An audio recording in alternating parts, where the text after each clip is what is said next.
You're not getting it. It's not clocking to you. It's not clocking to you that I'm standing on business, is it? Guys, I can't with Justin Bieber. I seriously can't with Justin Bieber. Did anybody else see that meme? Clocking. It's not clocking to you. It's not clocking to you that I'm standing on business, is it? He ate. I know he used it in the wrong context, but you get what he's saying. You get what he's saying. Mini skirt on, dip my body in glitter. Platform sneakers, all the boys want a picture. Two forward cars, I make rich look richer. Save your breath, baby, I'm not going home with ya. Mini skirt on, dip my body. Hello. You are now tuned in to the A Little Bit A Lot podcast. I'm your host, Kristen. Welcome back to another week.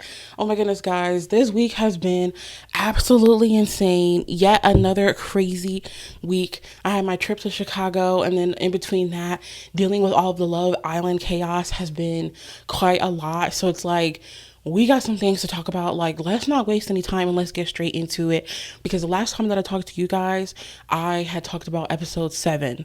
So we're going to be talking about Love Island USA season 7, episode 8 through 14, because the day that you're seeing this, I'm not able to talk about episode 15, I believe. So yeah. And before we get into it, if you're watching this on YouTube, thank you so much. Like, I seriously appreciate it. Go ahead and give this video a like if you're feeling what I'm putting down. You know, if you're feeling all the Love Island drama and the discussions, I'd really appreciate it. Comment down below to let me know, what are you guys thinking about this season? Because this season has by far been one of the craziest seasons of Love Island. And I even watched Love Island UK, and that's saying a lot. You know what I mean? So comment down below and subscribe. Yes, your girl is on her road to her first 800 subscribers right now. So I'd really appreciate it if you subscribe. We talk about pop culture. We talk about mental health. You won't regret it if you join the gang and turn those post notifications on, if you feel me. Also, if you're listening on Spotify and Apple, thank you so much. I really appreciate those listeners. Rate that 5 stars and leave a review to let me know what you think about the show. So when it comes to Love Island USA season 7, like I said, we need to talk about episode 8 through 14, and it has really gone crazy since the last time that I talked to you guys. Like, it's truly gone left, and we have entered hashtag Hurricane Huda, and it has not been a good experience for me. It's not been a good experience for the Islanders. It hasn't been a good experience for America. We are all triggered and tortured by what has conspired. Is that the right word? This past week. So we need to get into it. But first, I kind of want to talk about, like, you know, the other Islanders, because even though everything is like so the Huda show, there's still other important things that are going on. Number one, we need to talk about Amaya and Shelly. Guys, okay, so right when I left off after I talked to you guys, Amaya ended up pulling Shelly. Well, she didn't technically pull her for a chat. They were like all getting ready in like the girls' like dressing room or whatever the heck. And I just thought that like Amaya pulling Shelly for a chat or talking to her was kind of strange, because this was right after Amaya was like going through her beef with Ace. If you guys remember, like, Ace picked Amaya to couple up with. A lot of people have theories that they feel like production forced Ace to pick Amaya, because it was really confusing to me as to why he would pick her and then proceed to like name this, and that, and the other that he doesn't want to do with her. And he's like, if you breathe, if you blink, I hate it type of energy. So we're like, why did you pick her? I'm so confused. So Amaya is like also equally confused and irritated. And at this point, anybody can get the smoke, especially when it comes to Shelly, because she's like, listen, I don't understand why Ace picked me. Then on top of that, what's going on between you and Ace, Shelly? Like, y'all have a connection, and I've been, you know, boo-hooing about me and Ace, but have you been plotting on him?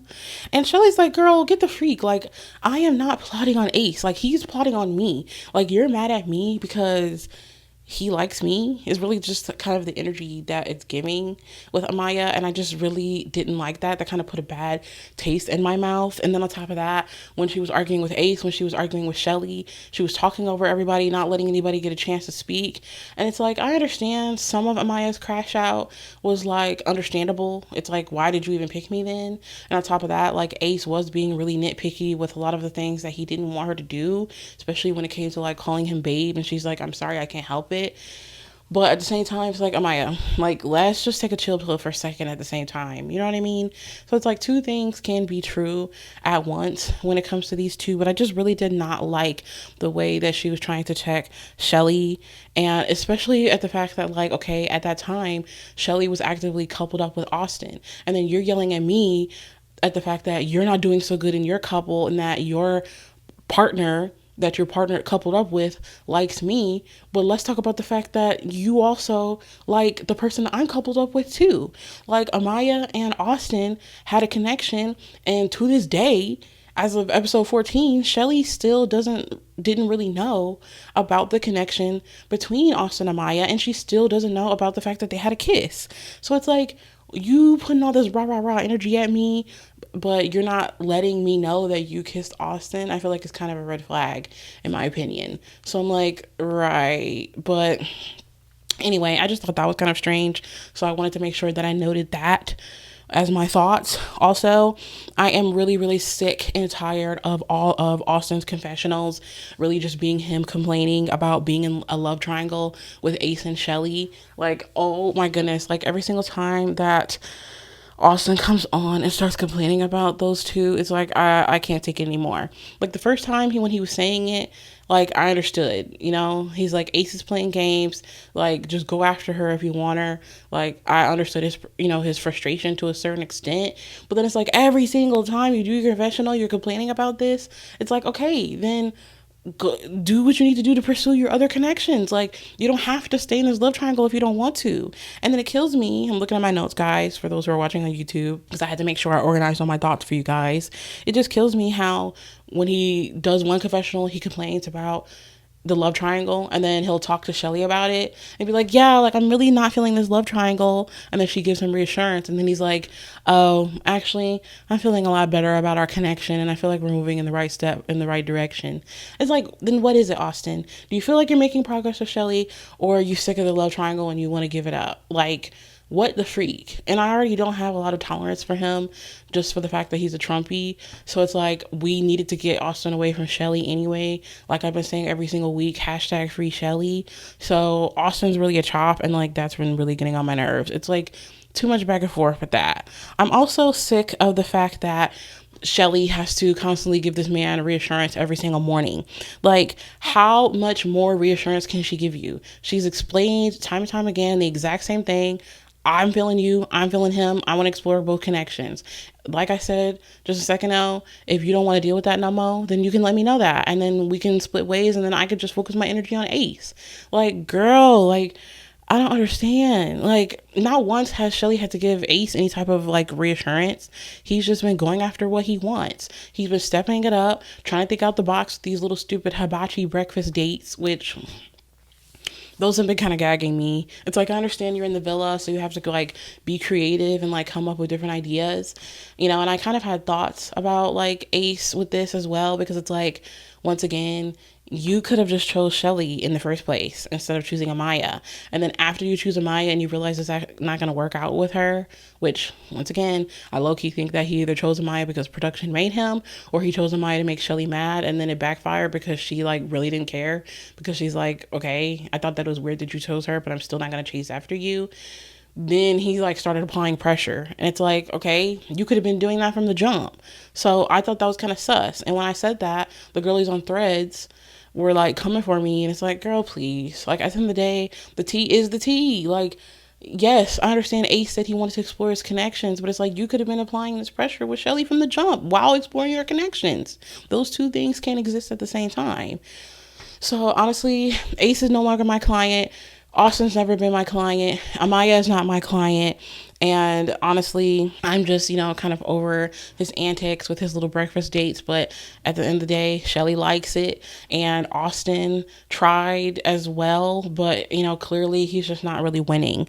So yeah, I was just kind of over the fact that Shelly had to keep like reassuring him every day. And it's just crazy how he's still complaining and crying and needing this reassurance. But he also hasn't mentioned to Shelly the fact that he had a little moment with Amaya and kissed Amaya too. So both Amaya and Austin are going to Shelly crying and complaining about their two separate issues that they have with her, but neither of them have mentioned what they did. So it's like, right, that's suspicious. It was kind of concerning to me, when Jeremiah got in his feelings about, Nick and the boys having their thoughts and feelings about him and Huda's relationship. It's like, one, I don't really like a man like letting his friends' opinions shape his opinion. Like, if you don't agree with what they're saying, then you could just be like, guys, like, respectfully, back the freak off. I know what I have, and I trust in Huda and my relationship, and that's it. Like, I respect when men, go that way, but instead he decided to be like, dang, y'all might be right. And that was kind of frustrating to me when it came to Jeremiah, because it's like every single time he would have a chat with Nick, he just would agree with Nick, like, at every single point. And it's like, dang, you don't got a backbone. Like, you're not going to stand on what you want to stand on. You know what I mean? So you guys, I don't know if you remember that moment when he was all upset about, what Nick said. And then, Huda's like, why aren't you talking to me? Why aren't you looking at me? How come you're not holding me how you usually hold me? And it's like, girl, please cut the noise. Oh my God. Like, she was being toxic by not giving him a moment, but he was also being toxic at not communicating at the fact that he needed, hey, you could have said, I'm kind of frustrated by something that happened. I really need a moment. Like, he's gone nonverbal and shut down and like given her attitude over what Nick said. Like, neither of them handled that situation good. It was really, really ridiculous and like really frustrating to watch. But at the end of the day, it's like, when the boys said what they said to Jeremiah about him and Huda, were they lying? No. So it's like, at the end of the day, all of it is just screwed, all of it is just a freaking mess. Both Huda and Jeremiah were love bombing each other. He just wants to win because he literally said that he wanted to win. And at the end of the day, they're both toxic.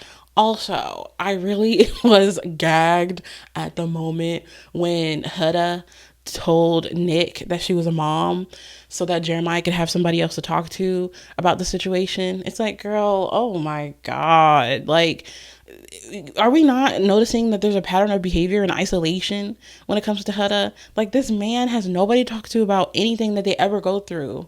So she's like, yeah, I'm going to do him a favor, and so you can be able to talk to your boy Nick, It's like, okay. Like, she acted like she was just doing like the best thing ever. And it's like, girl, it's literally just like bare minimum energy that you're doing, like telling Nick about you being a mom. Like, I was just so over that entire interaction. Like, it literally just low-key makes me want to throw up every single time I have to even be a witness to her antics. But at the same time, Nick really made that moment really funny, because when she told him that she was a mom, she was just like acting like she's like the only mother in the world. And it's like, girl, I can't stand a mom that acts like that. Like, there are so many moms out there. Like, you have a mom, your mom is a mom. Like, everybody in here is the son or daughter of a mom. Like, the freak. But then when she told Nick about it and she says, I'm a mommy, and Nick says, mommy, I'm a mom. Mamacita? No, I'm a mommy. A mom of what? A dog? I have a daughter in real life. Gagatron. Oh my God. And it's like crazy, like seeing everybody use that sound on TikTok, because it's like, girl, like, be so for real right now. Like, and then it's just like every single time she's told a person about the fact that she's a mom, the way that she has like this certain look on her face, and then she like pauses and waits for the reaction, and it like isn't like kind of the reaction that she ever anticipates. She just looks so salty and so stupid. Like, it really just irritates me. Like, oh my God, guys, like, I can't take this woman anymore. I can't take it. Oh, I can't believe it, Jesus. Like, so serious. I'm so sick of her. Oh, yes, we got some new bombshells. Oh my God, the bombshell Iris, she's a bad ting. She seems really chill. She seems really cool. I really like her personality so far. But like I said, take everything I say with a grain of salt, because that could change within the next 24 hours. But so far, our Iris seems real cool. And then we got Pepe. He's cute. and they were saying that he's a professional basketball player. Child, they done dug up the receipts on his like what basketball records or whatever the freak, and they're saying that he's not even a baller for real. I'm like, dang, Pepe's going outside. Like, he may as well have not even mentioned that he was a professional basketball player, because apparently he wasn't dropping no points off for real. But that's his tea. So it was clear that, Iris came in and she's like, I low-key have my eye on Jeremiah. Pepe, he kind of was all over the place at first when he came into the villa with his connections. And then Jalen was like, I'm gunning for Olandria. That few days with Jalen gunning for Olandria was like very, very interesting, because I'm like, guys, that I was kind of on the fence, like with Olandria and Taylor. I really want them to work it out. And the little, breadcrumbs that the producers have given us with showing us their connection, like I eat it up every single time. Like, I want them to work, but at the same time, I'm like, Taylor is not giving us much. But at the same time, like, I'm trying to give him the benefit of the doubt, because he just seems like a bit socially awkward, and he does seem to be a genuine guy, and maybe he is just a slow burner. And at the end of the day, like, Olandria, she likes that. So it's like, I'm gonna just let them do them. But I just wish that he was giving, a little bit more. But it seems like he's been opening up, especially once we got the bombshell. That kind of woke Taylor up, child. He was like, oh, actually, like, no. Like, you're not about to come up in here and snatch my girl up. So it was really kind of nice, like, seeing Taylor get a little bit jealous, and I really think that kind of just, like, lit some fire up under him and, like, really made him, like, go even harder for Olandria. And it's really making me believe in this couple more and more. A lot of people are also saying that, like, they don't want to diagnose anyone, but they really think that Taylor might be autistic. And of course, nothing wrong with being on the spectrum. It just makes, your personality just that much more wonderful. And if that's true, like, I understand, like, diagnosing somebody is not, like, good, right? Like, they're like, but it's you can only go off of like the signs and what the production is showing us. And as someone who like has an autistic sister, I'm like, dang, maybe he might be high functioning. I don't even know. Like, the receipts are kind of adding up. And if that's the case, then it's like he's trying his best. Okay. Like, he's trying his best. I think it's like easier now more than ever with how much like awareness we have, and like facts and like studies and just knowledge that we have about things like surrounding mental health and autism. It's easier for people to kind of like clock the T when they think somebody's on the spectrum. So it's like that theory is kind of seeming like it might be the truth, but I don't know. So it's like I'm trying to give, like I said, Taylor grace in that, but that was really, really cute. Him getting kind of jelly. And then, of course, we had that one challenge after the bombshells came in, and Huda has ruined every single challenge that we've ever had, because Iris was gunning for Jeremiah. And, of course, she had to kiss everybody. But then, especially when it was time for her to kiss Jeremiah, Huda once again made that entire challenge miserable, somehow contorted her body to lean back and lean over and look at Iris and Jeremiah kissing, call Iris the B word, and tell her that she needs to back up. Like, girl, so how is it that you can swap spit with the bombshells, but then the second that Jeremiah tries to do it, it's a chop? Like, you can't even have fun in the challenges. Like, Jesus Christ, relax. Then over the next couple of episodes between 8 and 14, Hurricane Huda and her antics just continue to antagonize us. Her insecurities are literally jumping through the screen when she is talking to Jeremiah, saying, should I be scared that you haven't asked me to be your girlfriend yet? Would you share your location? Like, girl, it's really getting really scary and really weird. And then, of course, we have like Pancake Gate, her being upset about his pancakes being raw, talking about no protein. Like, girl, you're lucky that I even gave you some freaking pancakes to begin with. God forbid a boy doesn't put protein on the plate. Like, skip you. Like, she just wants the earth, the sun, and the moon, and the stars after only knowing this man for 2 weeks, and it's unrealistic. It's absolutely unrealistic, the things that she's asking from this man. Like, then on top of that, you're isolating him. Like, you're controlling him, you're manipulating him. But at the same time, like I said, we got to hold Jeremiah accountable. He's a love bomber. He's also equally seeming as manipulative as well. but he just has a better way of hiding it. So when you're trying to manipulate a manipulator, of course there's going to be a clash. Because you looking at him, he looking at you. Now what y'all gonna do? Pancake Gate was literally crazy to me.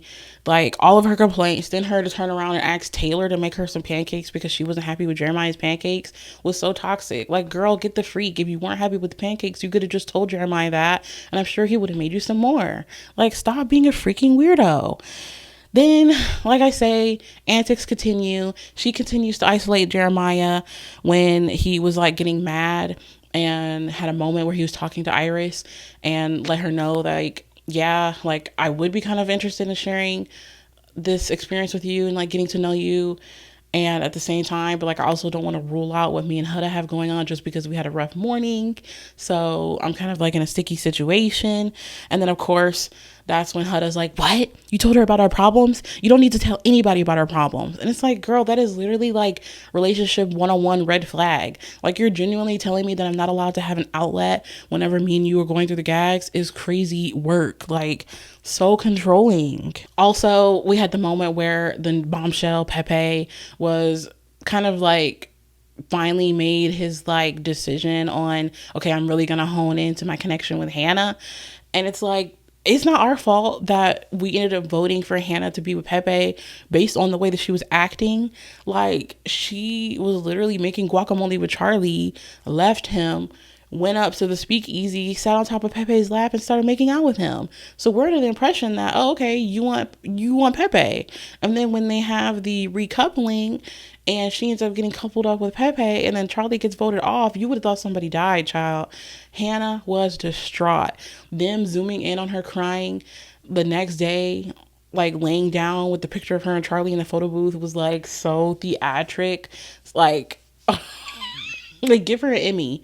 Amaya crying about having to vote off Charlie, give her an Emmy. And Hannah crying after Charlie left, give her an Emmy for that as well, because it was intense. And then of course I was also gagged when America voted for Jeremiah to be with Iris, and then Huda stomped around the entire villa acting like it was his fault. Like, girl, the fact that she thought that we voted the way that we voted because Jeremiah was the problem when it's actually both of them that's the problem, once again, is insane. Like, she has no self-awareness. She takes zero accountability for her actions. She started calling him a B word, all this other stuff. Like, girl, it's a literal chop for you. And then like that same night, Jalen ended up getting coupled up with Alandria, and the next morning they ended up going on a date, which was really cute. And I thought it was funny because when like Huda woke up in the morning and realized that all the bombshells were gone, she woke Taylor up and told him. And it's like, that's not gonna bring him back, girl. Like, waking me up is not gonna bring him back. Like, that, if I was Taylor, I would have been pissed. Like, do not wake me up in the middle of my sleep with your antics. Like, get the frick out of my face. Like, she's haunting the villa at this point, waking them up out of their slumber. You're disrupting my sleep with your crap. It's crazy. But overall, I thought that the dates were really cute. I was glad to see Jeremiah get a break from Huda and be able to explore his connection just for a little bit with Iris. Being able to see Hannah and Pepe have their date was really cute. Child, Hannah forgot about Pepe. I'm sorry, she forgot about Charlie in the snap of a finger. Like, next morning, okay, it's about Pepe. Ain't mentioned Charlie since. I thought that was pretty entertaining. And of course, I was really excited to see like more of how Alandria and Jalen were going to interact with each other during that date with their little massage moment. Like, that was really, really cute. And then I also really thought it was interesting that once they all got back from the date, and Alandria, said she had a good time with Jalen, but the second that they came back, she ran to Taylor, child, and gave him a kiss. I'm like, ooh, I know that's right. Like, love those two together. In the end, at episode 14, of course, we had like the door challenge, and I think all of the new couples that we got, make sense. Ace is finally with Shelly. Austin is finally with Amaya, so we can finally stop hearing him complaining about this love triangle, and he can like explore his connection with Amaya. And the fact that Shelly was like, like, I didn't even know they even had a connection is crazy, because it's like, guys, wake up. When are we gonna tell Shelly that y'all kissed? The freak. But I don't know. Maybe they're not gonna spill the beans. I don't know. And then we also had the final moment at the end of that last episode that I saw where Jeremiah willingly chose Iris to stay coupled up with her. Like, oh, hallelujah, hallelujah, hallelujah. Also, I think that it's concerning. I wrote down that before this all happened and Jeremiah like chose Iris, like, and they came back from the date, Huda pulled Iris for a chat and was like, tell me about the date. And then she's like, yeah, like we were sitting on a beach. And she's like, great, my dream date. Like, girl, get the freak. Like, you're literally acting like Jeremiah chose the date. Like, this is on the producers. Like, oh my gosh, she's just so exhausting.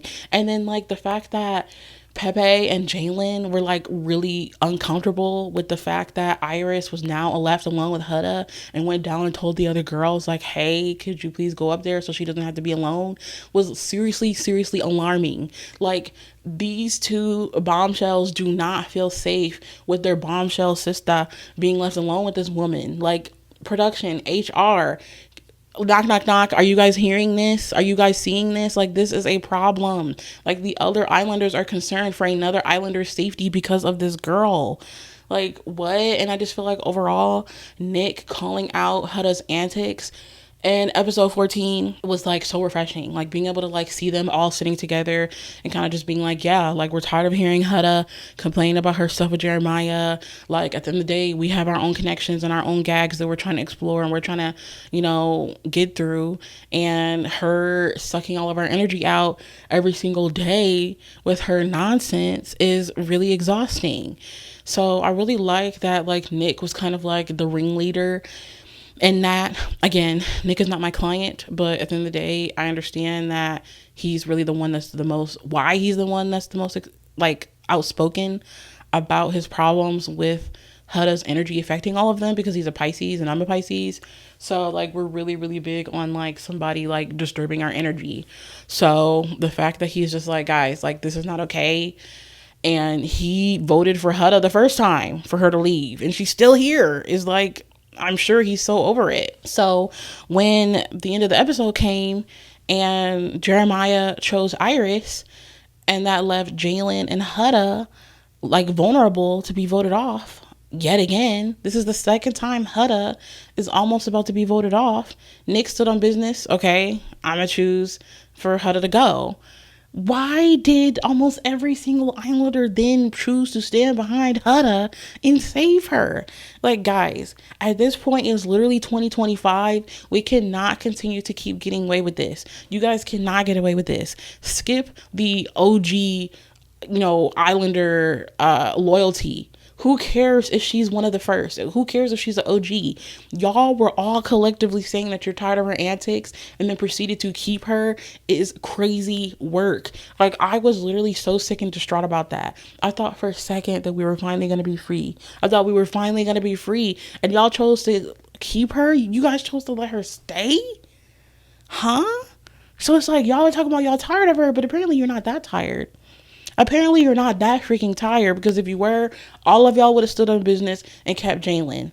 And at the end of the day, yes, Olandria chose Taylor. Hopefully we can get another bombshell for this bombshell, and then Jalen can explore a connection with somebody else or something. I would literally take that than having to deal with Huda. And then everybody's talking about online, can we at least keep Huda till Casa? She's good TV.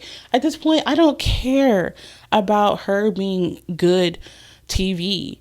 This is mentally exhausting me. This is mentally draining me. Like, watching Love Island this season, this last week, has not been a fun experience because of her. And at the end of the day, I understand she's a real person and everybody's concerned because they're like, oh, previous Islanders have off themselves because of the hate. At the end of the day, Huda's a normal human being. Like, she's gonna see this, and I'm not trying to like wish bad on Huda. I'm not trying to bash her in any way, shape, or form. But at the end of the day, like, as a viewer, I have my right to speak on the fact that I personally don't agree with the way that she's carried herself and the way that she's treated other people in this villa. Like, calling so many people out of their names, not just Jeremiah, Amaya, Iris, like, it's literally giving that she's emotionally unstable. She's unwell. A lot of people were thinking that maybe she has BPD. She has some type of undiagnosed mental disorder, like anxiety, I'm sure depression, anxious attachment issues. Like, she is not okay. She seriously needs therapy, and she needs Lexapro stat, the highest milligrams of Lexapro that you can give somebody. She needs to be on that right now, because for her own good. At this point, I think that they need to pull her from this villa for her own mental sanity, because this is not okay. And I think at the same time, she also has such deep-rooted insecurities and deep-rooted shame and the fact that she's a young mom. But it's like, at the end of the day, girl, you cannot continue to be stunted at the age of 19 when you had your child. You're 24 years old now. That's a normal age to be a parent. Let go of your guilt. Let go of your shame. Be proud of the fact that you're a mother. If Jeremiah can't get with that, then he can't get with that, and then move on. Like, I wish she would wake up from this like treacherous, like just gag that she's putting herself through and realize, I'm a baddie. I'm a baddie. I know I'm a 10. Let me act right. Let me try to, actually use this experience to like get to know people. Like, what is not clicking? I'm so confused. Like, what's not clicking? And the fact that she's had so many moments where she's able to be like, okay, we're playing games. This is reminding me that we're on TV. We're having challenges. This is reminding me that we're on TV. And she still is choosing to act the way that she's acting is insane. And I heard that one of her friends posted that she's never watched this show. So maybe that's the way that the reason why she's acting the way she's acting.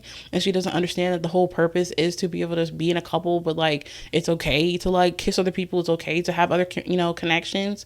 She's just not understanding the way that the show works in any way, shape, or form. And I'm just seriously concerned for her daughter in the future, because like, that's just gotta be like embarrassing. Like, this is forever. Like, people are going to forever associate you with this crash out and the way that you've been behaving. Like, no matter what, they're going to see you for this. Even if she comes out the villa and she turns her entire life around and shows us that like she's therapized and she's on medication and she's doing what she needs to do, there's going to still be people that are going to be like, I don't care. All I see you for is the way that you behaved on Love Island. That's forever.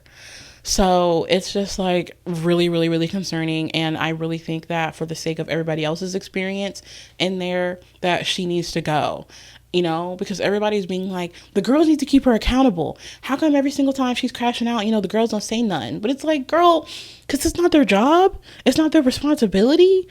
They're just trying to stay afloat in this Hurricane Huda and hold on tight. It literally feels like a hurricane. They're trying to grab onto a piece of wood or something so they can not get like swept away and all of this nonsense and this drama. So it's like, I wouldn't want to really be the one to say nothing to this girl either. Because even the few times that they do try to say something and, Hannah is reassuring her, yeah, at the end of the day, you're a baddie. You can be able to make a connection with somebody else that may come in. She doesn't listen to a single thing that they say. And then she'll proceed to be like, well, yeah, I just want Jeremiah to, act right. It's like, so what's the point? What would seriously be the point of any of the girls putting their mental health at risk to try to console Huda? Like, there's no getting through to this girl unless you're a licensed professional. It's a chop. So, yeah, I don't know. I'm just hoping that now that the Islanders, voted to keep her, we can have another opportunity for her to go, because I don't care about the good TV. I don't care about the theatrics for the sakes of the ratings. This is affecting me. This is affecting so many other viewers. Her behavior is triggering for so many people. She's narcissistic. She's verbally abusive. She looks like she has the potential to be physically abusive. Like, she's got to go. She's creating a hostile environment for everyone. So yeah, at the end of the day, those are my thoughts with Love Island. So I'm just really hoping that things can really turn around once we're able to finally get her out of this villa. But overall, I would say that my clients are Olandria. I'm really liking Sierra a little bit more. Of course, I like Shelly, and I'm really excited to see what happens with, Olandria and Taylor now that they have chosen each other again and they're back, coupled up, and really excited to see what kind of pressure is Ace going to continue to apply now that he finally has Shelly, because a part of me feels like he's just going to turn around and fumble the bag when we have another bombshell or Casa, but we'll see. Also, I wanted to kind of tell you guys a little bit about my trip last week to Chicago. If you guys didn't see, I posted a photo dump on my Instagram at A Little Bit A Lot Podcast. You could check that out. And I also posted a couple of clips and videos from the trip and the event on my TikTok at A Little Bit a Lot podcast. But overall, the trip was like really fun. I always love Chicago. If you watch my show, then you know that like I frequently take, trips to Chicago because it's about 4 hours away from where I live. So it's, relatively like decent drive. You get there before you know it. And there's just so much to do in the Windy City. It doesn't really matter how many times you go. There's always something new to do compared to the last time that you went. So this time I went to go see JB from GOT7. For those who don't know, I love Kpop and I've been a fan of GOT7 since 2015. So I've been rocking with them for a long time. And this will be my 5th time seeing JB. So I've seen the group 4 times, and then seeing him this time would be the 5th of like seeing him, and he was like performing solo. So for those who don't know, GOT7, even though they are a group, they also have like their own individual careers. So they, release their own independent albums. They have their own independent like, music and tours and stuff like that. And then every once in a while they come together as a group and drop albums and do shows and stuff like that as well. So JB is like my favorite out of the group. Like I love all of GOT7 down, like with everything in me, but he's my bias. So I was really excited to see him. But guys, nothing about this trip like really went exactly as planned. Like the day that we left to go to Chicago, I worked a half a day, and then my plan was to like leave at the time that I said I was going to leave at noon, and then we would get there, we would go to the Airbnb, check in, get situated, and then we would take an Uber to the venue, go to the concert, and then Uber back. But I ended up like not leaving at the time that I was like originally planning on leaving, and that kind of put us behind schedule. And then on top of that, like traffic was crazy, so then that just like put us behind schedule like even more. And by the time that we were like about halfway to Chicago, we quickly realized that like, hey, I don't really think that we're gonna have time to even like really get dressed when we even get to the Airbnb. So we ended up having to like take our clothes out of our luggage and like get dressed in a gas station bathroom. And I already had my glam done because I knew that I didn't want to do it once we got to the Airbnb, that I might not have time. And I'm like, thank God I decided to do that.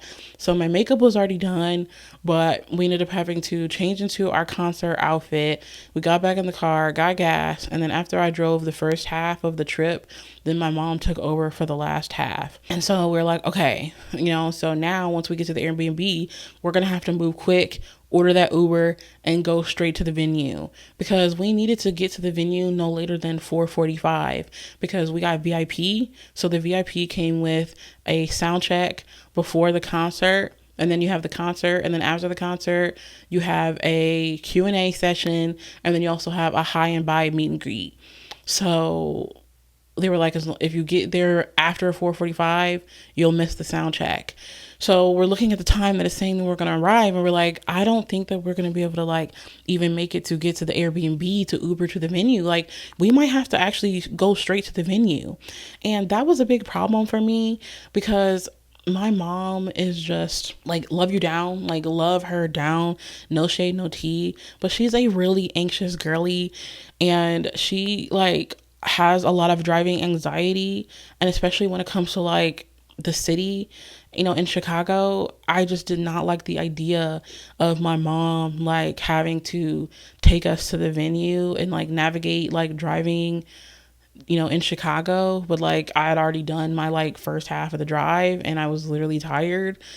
So that was like really stressful. So we ended up changing the address and the GPS to the venue rather than going to the Airbnb.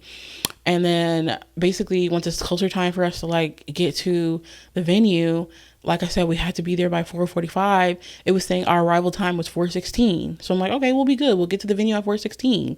Then traffic hit. It's getting later and later. Now it's saying we're going to get there at 4:21. Okay, 4:35. Now it's saying 4:41. We have to be there no later than 4:45. What do you mean we're going to get there at 4:41? So my mom is literally trying her best to like make it through traffic and just push it and push it and push it. Then on top of that, I also had a concern. If we go to the venue and my mom drops us off at the venue, what is she gonna do for the like several hours that we're at this concert? And she's like, well, I don't know, maybe I'll just find a mall and like walk around the mall, or I'll just, go park and just chill in the car. I'm like, okay, that's fine. Because when we went to a One Direction concert one time when we were still minors, she did the same thing. She dropped us off at the Ford Field and then she just stayed in the parking garage the whole time. So this is not the first time that my mom's had to like chill out, in the world while we're enjoying a concert. But then I guess once we made it to the venue, she dropped us off and we made it just in time. We got there at 4:41, like it said. We're like, all right, love you. Ran across the street, checked in, and then we ended up going inside down to the pit, and sound check started like within like 5 minutes. So we had barely made it. So JB does sound check. It was so much fun being able to like just have that little like intimate moment with him, and everything was Gucci. And then after that, my mom's like, oh, I'm actually just going to go straight to the Airbnb. And I'm like, oh my goodness. Once again, my mom being an anxious girly, I'm like, I don't know how she's going to do with like driving from the venue to get to the Airbnb, but she made it. And then once she got to the Airbnb, she was like really frustrated because, in Chicago, the neighborhood that the Airbnb was in had like parking on both sides of the street. It was street parking, and there's just condos like next to each other, like tightly next to each other, condo. So she couldn't find anywhere to park. Then she finally finds somewhere to park, and then once soundcheck is over, we have an hour and a half until the show starts after soundcheck. So as we're standing there in the pit, feet already on 10, she's calling and she's like, I can't get into the Airbnb. I can't get in. I'm like, what's wrong? So basically with this Airbnb, instead of it like being like a padlock on the door where you just like type in a code and you can get in, or like, I don't know, them leaving you a key like underneath the mat or something like that, they basically sent a video and instructions, and they said, when you walk up to the door, to your right, there's going to be a pole that's attached to the building. And on that pole, we have a padlock, right? And you have to type in the code, pull the front of the lock down, and then get the keys out, close it. And then there's going to be 3 keys. One of the keys is going to let you into the building itself. The other key is going to let you into the front door of the Airbnb. And then the other key is going to let you into the back door. But for some reason, my mom thought that she had to get the lock off of the like pipe in general. And we're like, no, you don't take the lock off the pipe. You just open the front of the lock, take the keys out, and leave the lock on the pipe. But for some reason, she just was not understanding that in her moment of anxiety. She just panicking and being like, I can't do it. I can't open it. Mind you, I'm in the middle of the pit. It's loud in here. I can't even really hear her for real to even help her with what's going on. So I got the phone up to my ear, one finger holding my other ear. And I'm like, huh? What? And I'm like, Mom, the instructions say you pull down the front of the lock and then you get the keys out. And I'm like, the code is 1, 2, 3, 4, for example. Like, that's all you got to do. But she's like, I can't do it. I'm like, girl, like, I'm trying to just enjoy my time before this concert starts. We got a whole nother hour and a half, and you over here doing the most. Like, you should have never even went to the Airbnb. Like, I did not like the idea of her going there without me, because if I would have went, I would have been able to easily follow the instructions and get the freaking keys myself. But for some reason, she just could not do it. So at that point, now I'm overwhelmed. I'm like, ain't nothing I can do really, for real, because I'm like trying to FaceTime her. I can't really see. She putting the phone on the ground, and her entire energy and aura is just so frantic and so anxiety ridden that it's stressing me the freak out. So I ended up calling my dad, and I'm like, Dad, I understand you guys are divorced, but like, you guys know my parents are like still cool. They're friends and they're co-parents. So I'm like, do you think that you can maybe call Mom and try to help her figure it out? And he's like, sure. So I'm like, great. Now I can enjoy the rest of my night without her bothering me. But in the end, she still couldn't figure it out. She calls me back. I just went back to the car. I'm like, okay, well, once again, this is what the instructions say. Oh, okay. Finally, she's like, okay, I got the keys out. Thank God. Then she gets the keys out. She walks up to the door. The keys aren't working. I can't unlock the door. I'm like, okay, the blue keys for this, the purple keys for this one, this door, and the black keys for this. It's still not working. I'm like, Mom, are you listening to what I'm saying? Try another key. Okay, I got it. Like, oh my God. It was just too much. Like, seriously. So finally, I'm like, okay, now I officially do not have to worry about her anymore. She's in the Airbnb. Everything's fine. So the hour and a half passed by, and it's almost time for the concert to start. But at this point, both me and my sister are like really overstimulated because of dealing with our mom's antics. On top of that, our feet hurt. On top of that, the people in the pit are like, just in general, really overstimulating. Like, if you've ever been to a concert and you've ever been in a pit, being in the pit is not fun, bruh.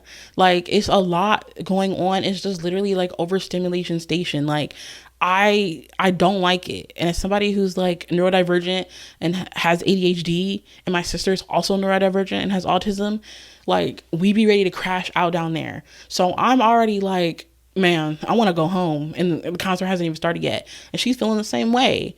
And so I remember when we had like passed by the bar to come down to the pit, I remember seeing some like chairs.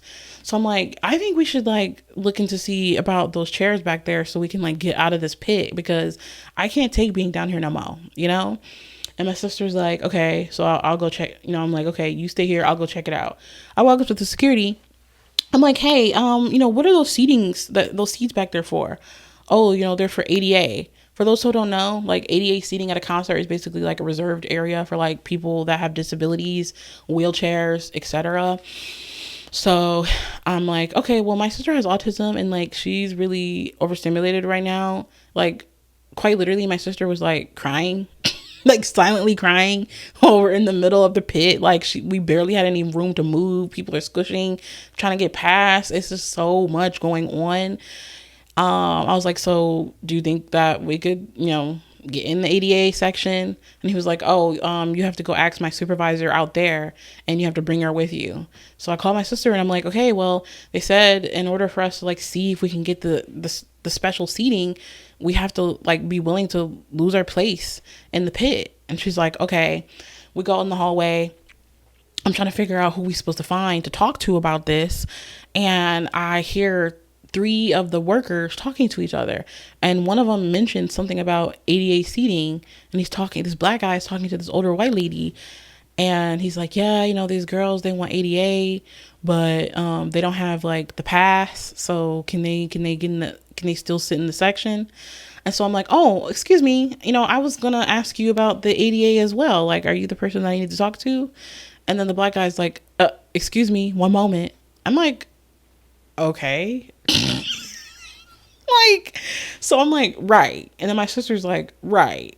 And it's like, I just feel like that was kind of, you know, an interesting way. Like, the way he said it was just low-key rude. So we're like, okay. And then once he's done talking to the lady, I'm like, yeah, my sister, you know, right here, she has autism and she's really, really overstimulated. And we were just wondering if we could like sit in the ADA, you know, section as well. And she's like, well, did you sign up and like get the pass, you know, before? I didn't know. Like, I've always wondered how people in ADA get their seating. I have to look into it because I don't know how to do that. Like, if that's the gag, I will make sure that my sister sits in ADA at every single event we ever go to. I don't know how to get it prior to the event. So I was really confused. And I'm like, no, but like, can we? Like, can you make an exception and like let us in there? And she's like, yeah. So she ended up giving us these stickers, and she's like, keep these stickers on you because you need them to like get to and from, like, if you leave the section and come back, so people could see that like you can sit in this section. We're like, okay, bet. Thank you so much. Like, seriously, that lady's kindness like was so clutch. So we ended up going to the section. It's roped off, and there's like 3 seats, like 3 rows of seats. We're able to sit down, and like the immediate relief that both of us felt, like being away from the chaos in the pit, was like just like no other. Like, yeah, the seats were like further back kind of by the bar, but like I said before, like you guys know me, the last 3 concerts I've been to, I willingly chose to like sit in the back by the bar so I don't have to be in the pit because it's too much. So it was like up and stuck after that. Like, she was able to calm down and relax. I let her know, like, at the end of the day, we're safe. We finally have, the seating that we can, be comfortable in. You don't have to mask or anything over here. Nobody's like all up on you. You have space, you have room to be able to dance and do what you want. You don't even have to feel pressure to dance if you don't want to. You can just sit there and enjoy the show.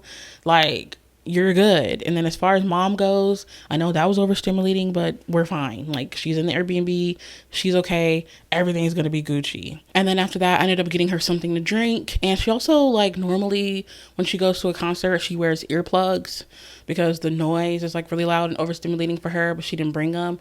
So thankfully, when I went to go look at the merch table, I noticed that they were selling earplugs. I got her some earplugs, and the show started. The show ended up going really well. It was so much fun.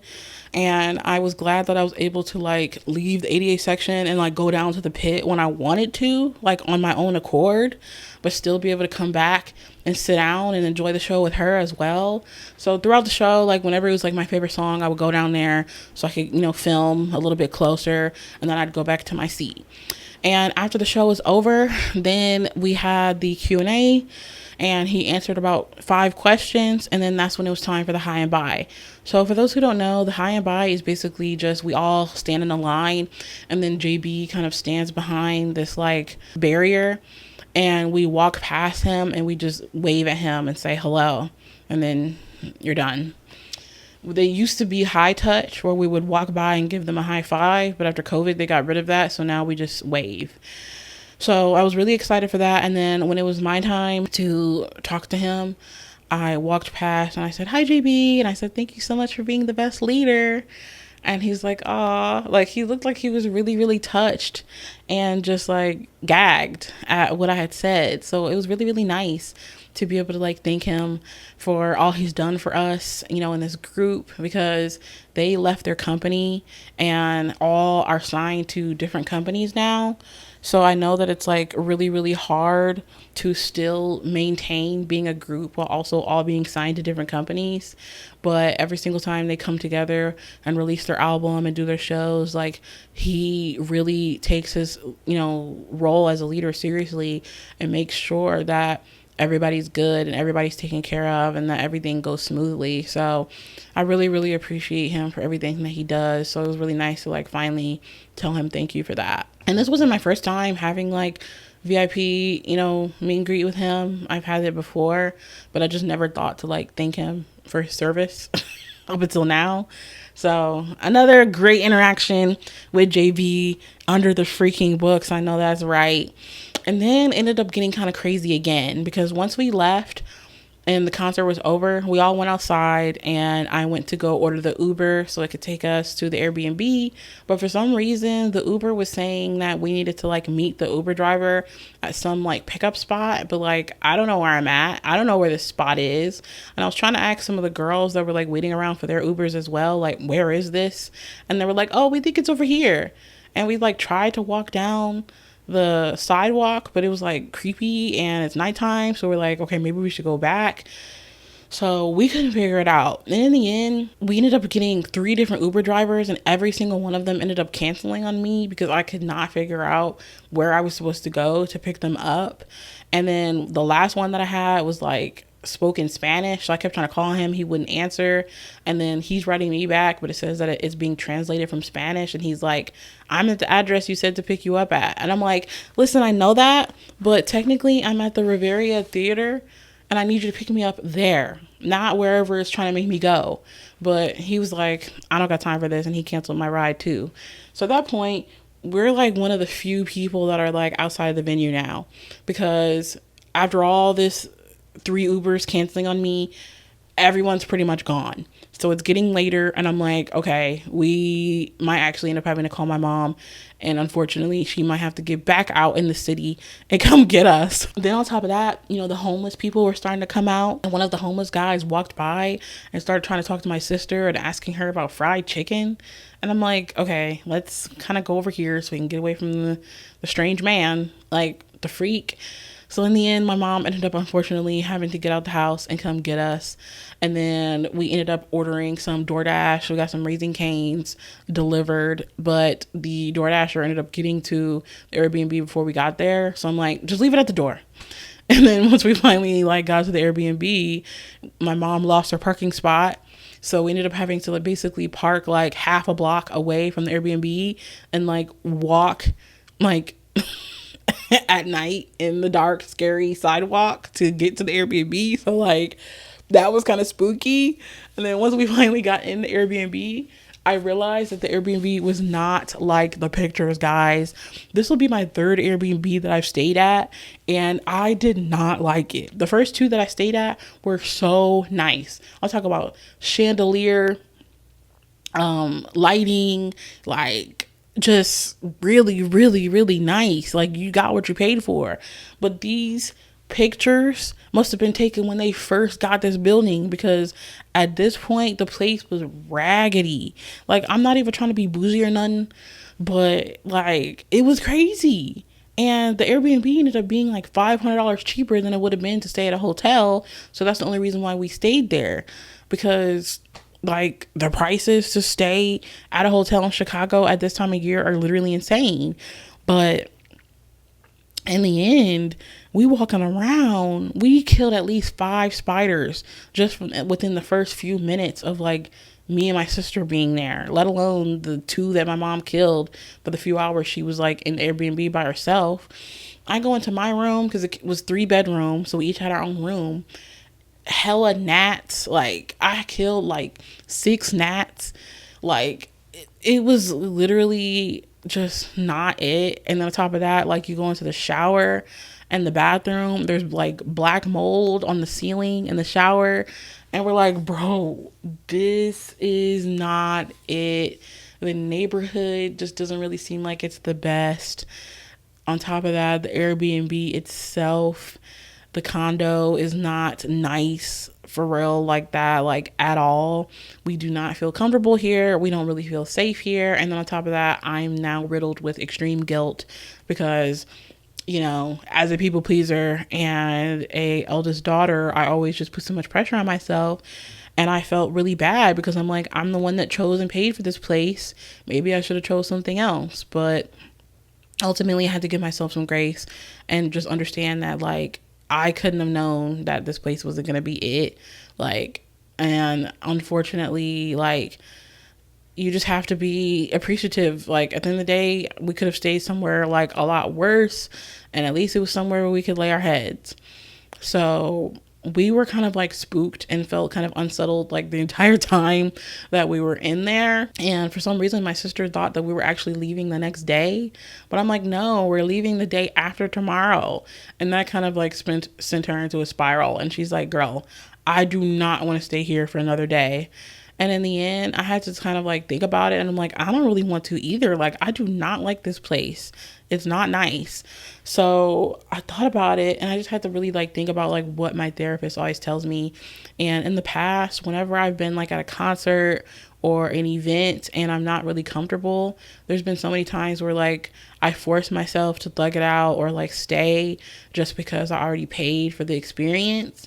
But she always reminds me that no matter how much you paid for something, you have a right to leave. Because I remember one time we went to the baseball game, and I was so miserable at the baseball game because I did not like baseball, and the seats were like literally not plus size friendly. It was so uncomfortable. Like I was in so much pain sitting in those seats. And she's like, you could have left early. Like you could have, you know, went to dinner or something like that. Like, do not force yourself to stay in an uncomfortable environment. Like, but because I come from like a mom who has like so much trauma with money, it's like you don't really want to waste your money, you know? Like I'm gonna be losing out on half of the money that I paid to stay here for the 2 nights. But in the end, I'm like, I just gotta be real with myself. My anxiety is gonna be too bad. I'm genuinely in that moment not even able to like even relax because of how like on edge I feel in here. So I'm like, F it. You know what? We should just leave tomorrow. We should just leave early tomorrow. Like, I don't want to stay here another day either. And that's what we did. So once I took a shower in, you know, the gross bathroom, I was able to finally like relax somewhat. after killing another 2 spiders and several gnats in my room and disassociate, take my edible and just try my best to like knock myself out. And we woke up the next day, we packed up all our things and we let the Airbnb host know that unfortunately we have an emergency, we need to leave early. And we left and we ended up hitting up the city. We went to breakfast at my favorite place in Chicago called Wildberry Pancakes. It was so good. And then we also went to Pop Mart and we went to another place called Roto Fuji because I thought they had Sunny Angels and Smiskies, but apparently they only have them on Saturdays and that was Thursday. So I ended up having to get like another blind box instead. And if you want to check out that unboxing, it's on my Coloring with Kristen account on Instagram and TikTok, where I did my Pop Mart unboxing and my Roto Fuji unboxing as well. And then after that, we ended up going home. So yeah, that was a crazy time. And I would say really the only good moments that I had were once we left out the Airbnb the next morning, went to breakfast and went to Pop Mart and stuff. And then of course, like the day before that, the good moments that I had were just at the concert itself. And then everything in between was like literally chaos, but it's life, you know, you can't always control every single aspect of your life, and moments like that are just going to humble you and teach you that you just have to, you know, stay patient. You have to continue to remind yourself of your worth, checking with your anxiety, just try to your best to ground yourself and be like, okay, what should I do now? What am I going to do that's going to make me the most comfortable, and like choose ultimately decisions that you feel okay with, and it'll work out, you know? So that was my Chicago trip. But yeah, so I'm just going to continue to keep watching Love Island, guys. And I will try to, like I said, check in with you guys every week and just let you guys know my thoughts. So if there's anything else that happened between episodes 8 and 14 that I, you know, didn't talk about and you want to discuss, let me know in the comments on YouTube. Like I said at the beginning of this episode, on YouTube, like, comment down below, subscribe, and if you're listening on Spotify and Apple, rate that 5 stars and leave a review. And with that, I'll see you guys next week. Bye. Cause I make rich look richer. Save your breath, baby, I'm not going home with ya.